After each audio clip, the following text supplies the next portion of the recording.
Bonjour à tous, très heureux de vous retrouver sur School TV. School TV Le Mag, une demi-heure sur la scolarité de vos enfants, à chaque fois une thématique forte, une initiative sur le plan local ou national avec Alix Nguyen. Salut Alix. Salut Patrice. Le sommaire de cette toute nouvelle émission, ils sont mineurs et bénévoles. Gros plan aujourd'hui sur Copains du Monde, pas d'âge décidément, pour apprendre et surtout mettre en action la solidarité. Vous le verrez dans un instant. Père Noël Vert ou encore Village Copains du Monde, quelles sont les initiatives menées par le Secours Populaire? Élément de réponse dans un instant avec nos invités. Et puis Alix, comme d'habitude, sort sa loupe. Et Alix, on parle de quoi? De Titouan, il a 17 ans et il a déjà créé son collectif solidaire. C'est dans une dizaine de minutes. C'est parti pour l'expression orale.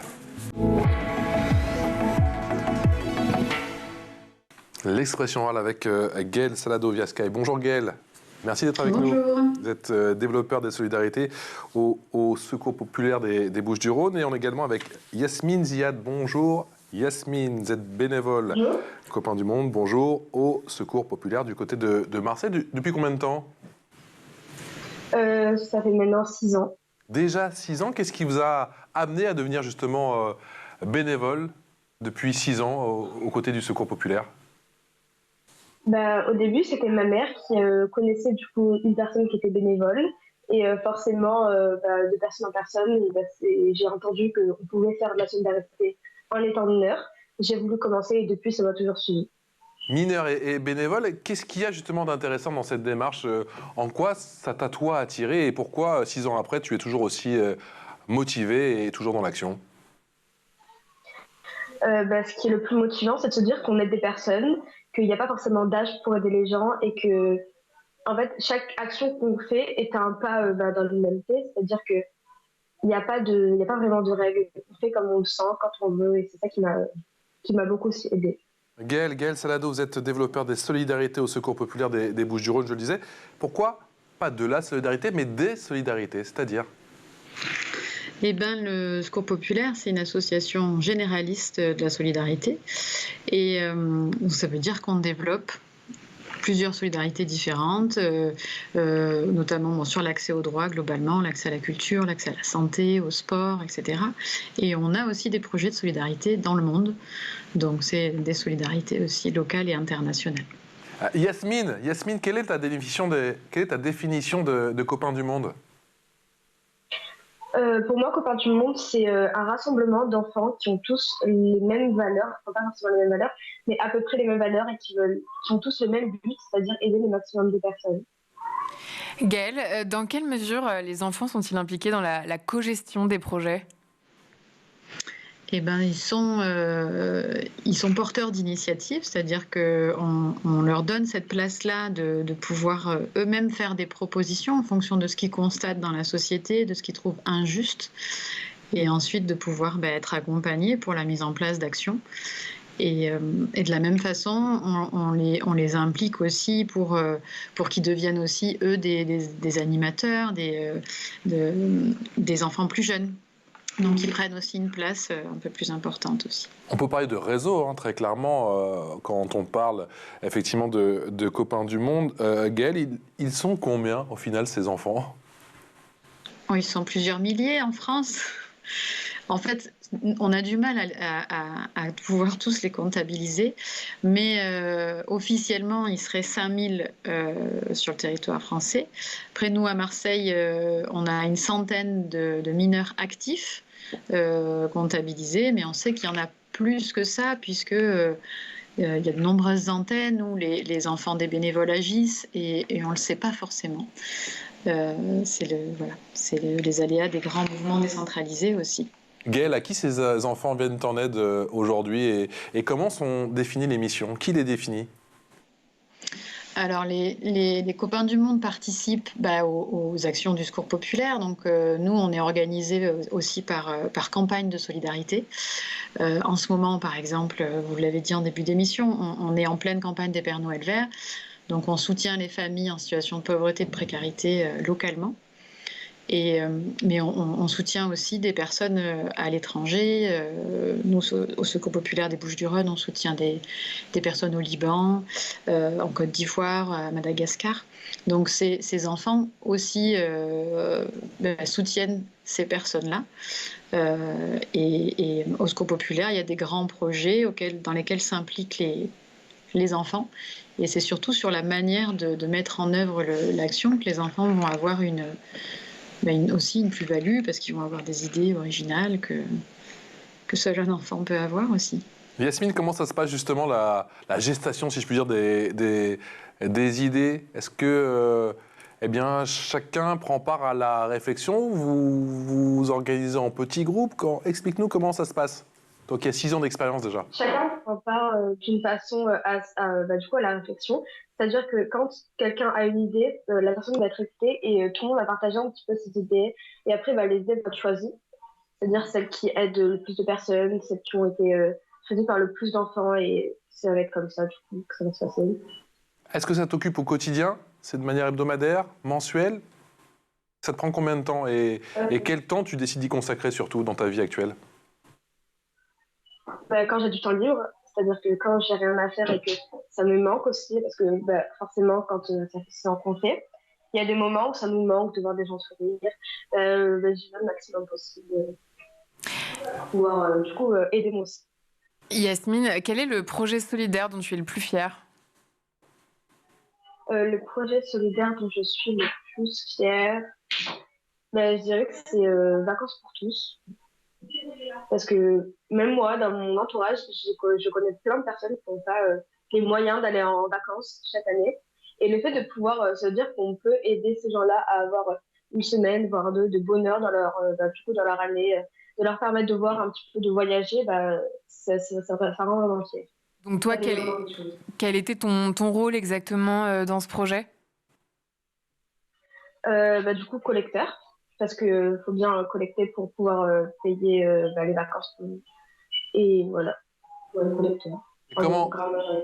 Et comment on collecte justement? On va sur le terrain avec un discours, on part à la rencontre des gens, on essaie de sensibiliser le plus grand nombre? Oui, c'est exactement ça. C'est-à-dire qu'on va sur le terrain, pour le coup, c'est le centre-ville de Marseille.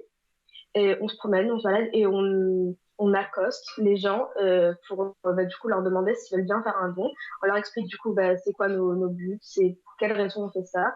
Certains voudront bien faire des dons, d'autres voudront plus d'explications. Du coup, dans ce cas-là, on leur explique c'est quoi notre motivation, pourquoi on fait ça, pour aider qui, l'argent va où, parce que beaucoup de personnes sont méfiantes.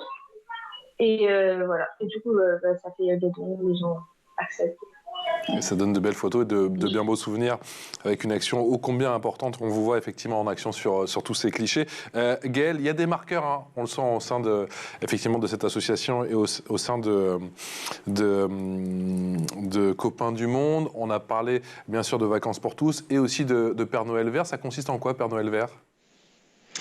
Alors les Pères Noël Verts, ça existe depuis 1976. Et c'est historiquement de dire que le Père Noël vert aide le Père Noël rouge à ce que Noël n'oublie personne. Donc c'est de se dire que les moments des fêtes de fin d'année devraient être des moments festifs pour tout le monde et que la barrière économique devrait sauter à ce moment-là pour que les personnes puissent elles aussi offrir des cadeaux à leurs enfants et puissent tout simplement vivre un bon moment de fête de fin d'année avec des bonnes choses à manger aussi. Gaëlle, quel impact est-ce que vous observez sur les enfants qui participent aux actions solidaires? Ils prennent plus d'assurance. Je dirais qu'il y a après, Yasmine pourra peut-être confirmer, mais c'est vrai que je l'ai vu sur beaucoup de jeunes on va dire entre 10 et 12-13 ans, où il y a vraiment un bond sur la facilité à s'exprimer oralement, à argumenter pourquoi on est là. Bon, elle le disait aussi, quand on collecte, on explique aux personnes pourquoi on collecte. Et le fait de dépasser sa timidité pour pouvoir, au nom d'une association, défendre des droits, permettre de lutter contre les injustices, je crois que ça apporte une certaine confiance. Et puis aussi la possibilité de se dire que même si on est un enfant, on peut changer le monde. Yasmine, tu confirmes, on dépasse sa timidité pour une bonne cause? Oui, bien sûr. Par exemple, moi, dans mon cas, j'étais assez timide avant, du coup, quand je commençais, alors que maintenant, ça me paraît normal. Et même en dehors de l'association, par exemple, que ce soit à l'école, quand il y a des projets à l'oral à faire, je me sens plus à l'aise parce que je me dis que j'ai fait beaucoup, enfin, j'ai fait pire. J'ai parlé devant plus de 500 personnes dans des grandes conférences. Donc, forcément, ça aide à être plus à l'aise à l'oral et ne plus, du coup, pour le coup, vaincre cette timidité. Plus à l'aise à l'oral, ces speeches, ces discours devant plus de 500 personnes, c'est incroyable. Et ça aide aussi à l'école sur tout ce qui est, ou même dans la vie, sur tout ce qui est gestion de projet. Ben oui, forcément. Parce qu'on a le fait d'avoir participé à des projets, d'avoir organisé des projets, d'avoir mené des projets. Donc, ça nous permet d'être plus à l'aise quand on a des projets à entreprendre, que ce soit des exposés, que ce soit dans le cadre d'une association, par exemple, quand on va entreprendre un projet pour aider un pays, pour aider pour des fêtes.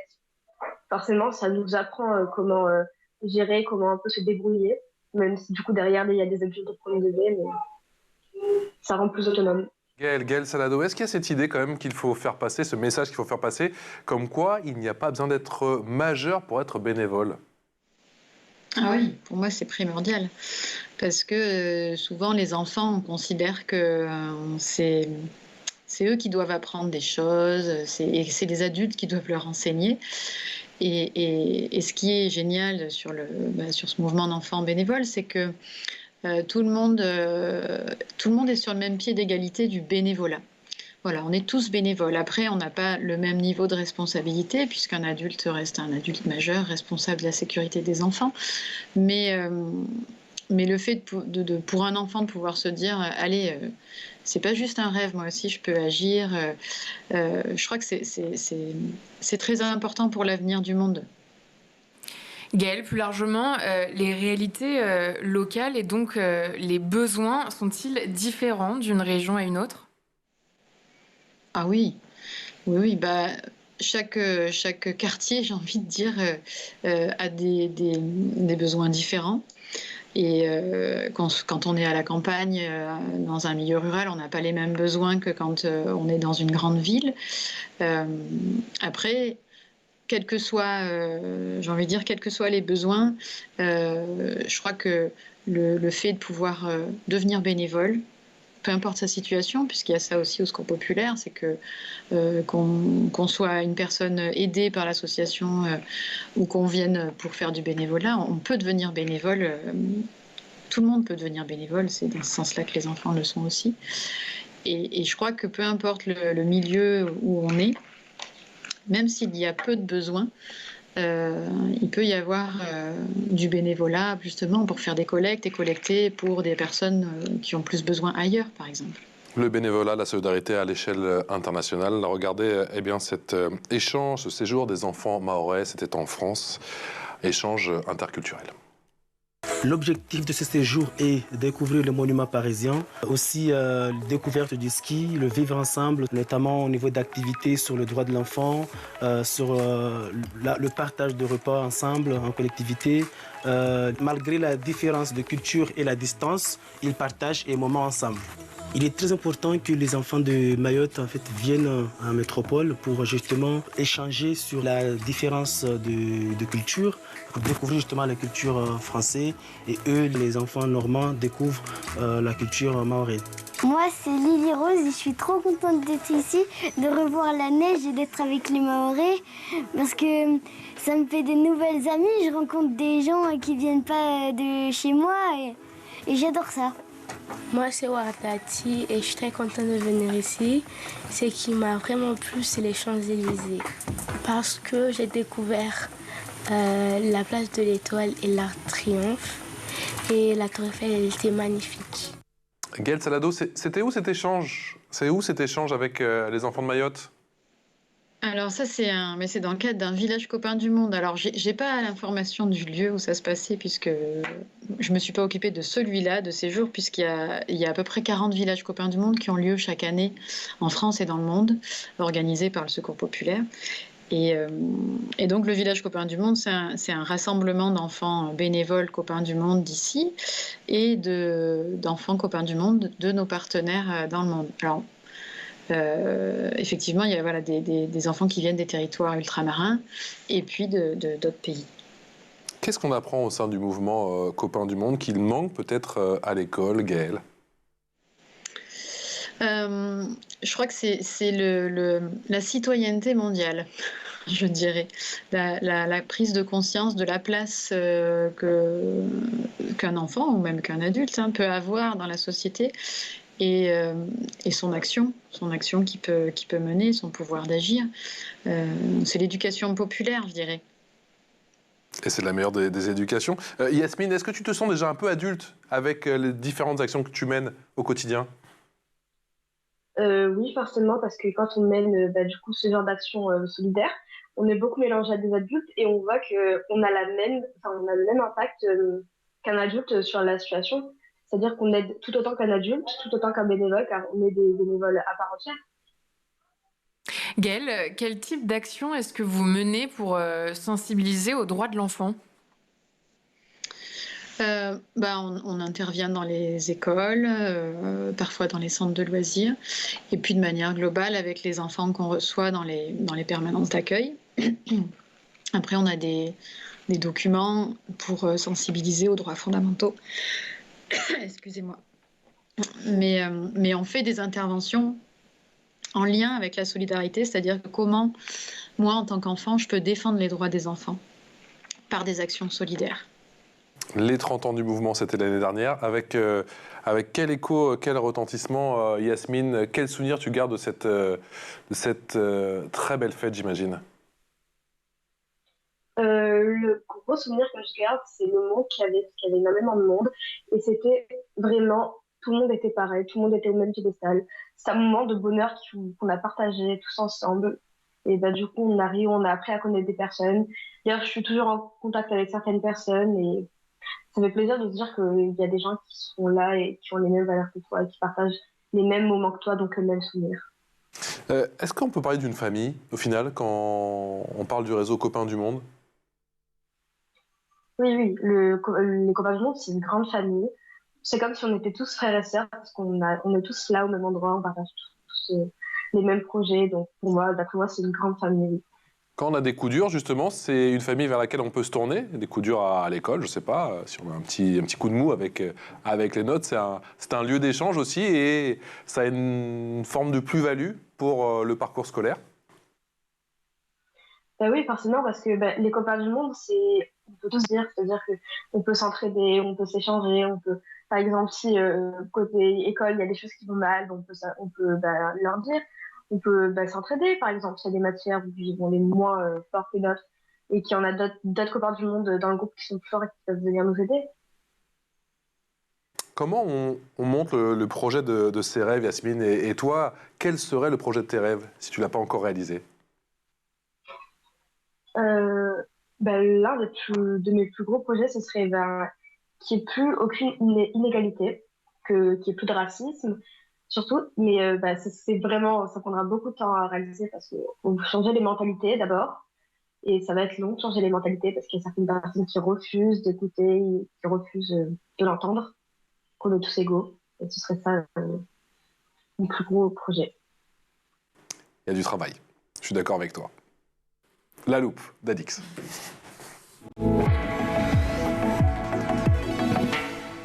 La loupe d'Alix Nguyen, Alix, lumière sur Titouan, un jeune homme, un garçon de 17 ans qui a déjà créé son propre collectif et qui mène des actions lui aussi solidaires. Absolument. Et le protagoniste de notre histoire est à la tête du collectif citoyen des lycéens du Beauvaisis, une association qu'il a fondée avec quelques-uns de ses camarades. Comme son nom l'indique, cette initiative rassemble des étudiants de différents établissements. L'idée a commencé à germer l'année dernière, mais c'est véritablement depuis la rentrée de septembre qu'ils sont passés à l'action. Ils ont par exemple orchestré une marche verte visant à nettoyer le parc Kennedy et ses environs à Beauvais. Une nouvelle marche est d'ailleurs en cours de préparation. Pour Titouan, chaque événement représente une opportunité d'entreprendre une action. À l'approche d'Halloween, par exemple, il a axé son initiative sur le partage en collectant des bonbons pour les redistribuer à des enfants qui n'ont pas la chance de pouvoir participer à ce type de festivités.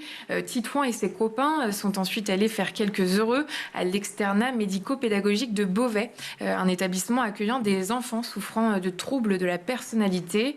Et puis, dernière action en date en vue des fêtes de Noël, le collectif organise une récolte de boîtes de Noël au profit d'ailleurs du Secours populaire.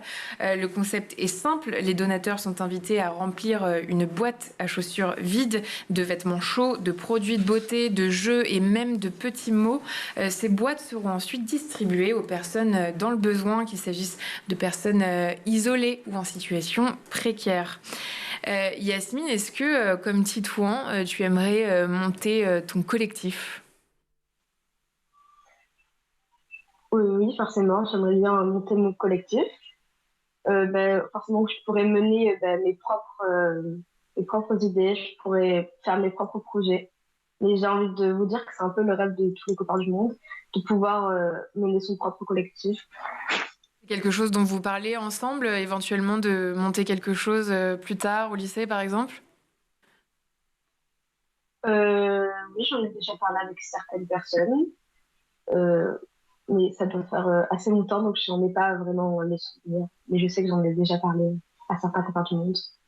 Gaël Salado, comment vous trouvez cette jeunesse ? On entend souvent des choses assez dures sur cette jeunesse, un peu repliée sur elle-même, un peu je m'en foutiste. Et j'ai quand même le sentiment qu'au sein de vos troupes, si je puis dire, c'est tout le contraire. Oui, on peut dire ça. Après, je crois que la jeunesse a plus besoin qu'on lui offre la possibilité d'avoir des responsabilités, d'avoir j'ai envie de dire, du pouvoir d'action, quoi, pour changer les choses.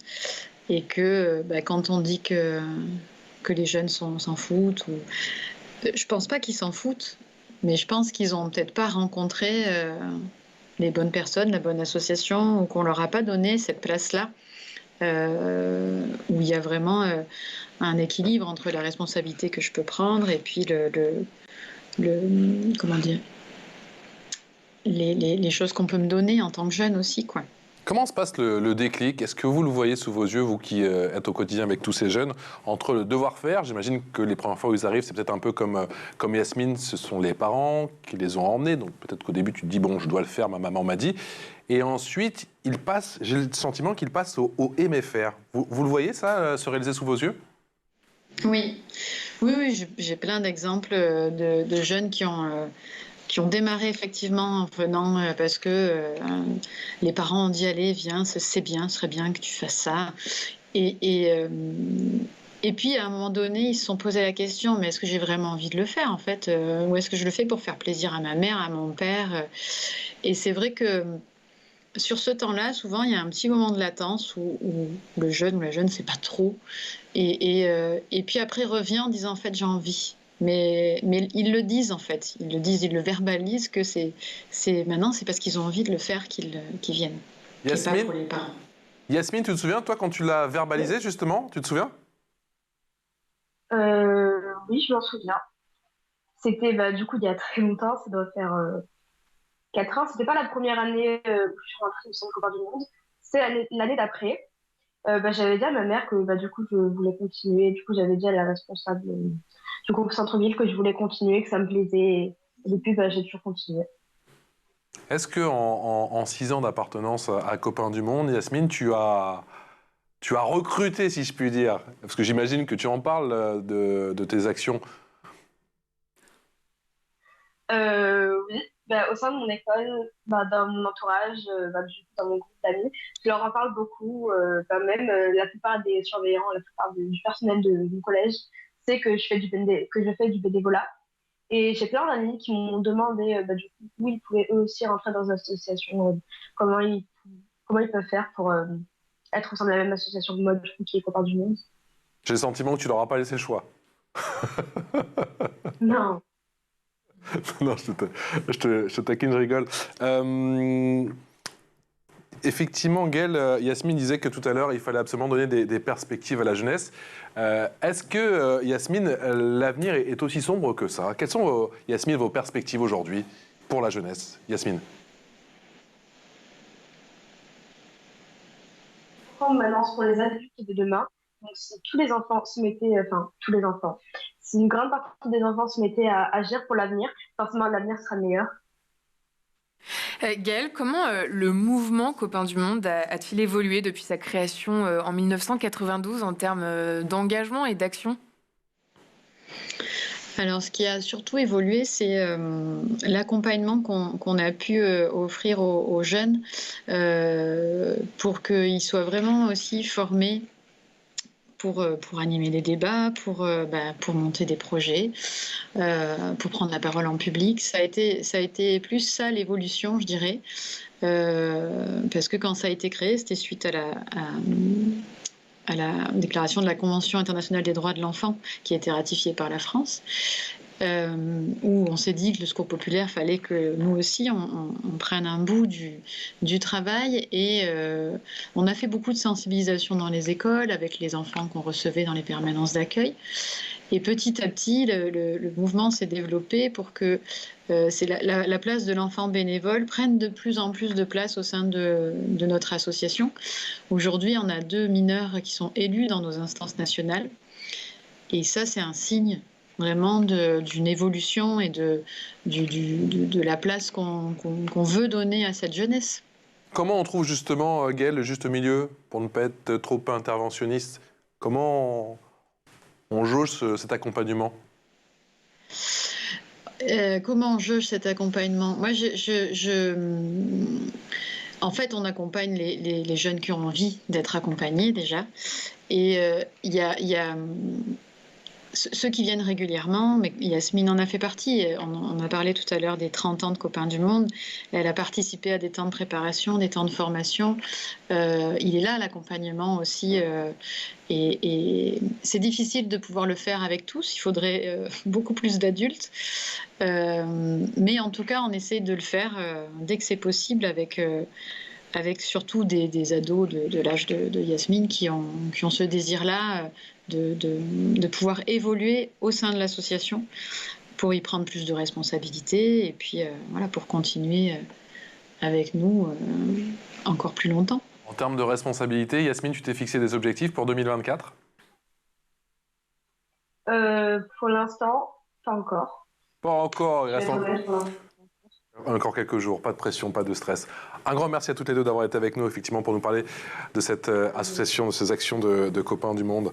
Gaëlle Salado, qui est développeur de solidarité au Secours populaire des Bouches-du-Rhône, et Yasmine Ziad, qui est bénévole de Copains du Monde au Secours populaire de Marseille, 13 ans et déjà 6 ans d'appartenance à ce très beau mouvement. Merci à toutes les deux, merci Alix, on se retrouve demain. À demain. Pour de nouvelles aventures. Excellente journée.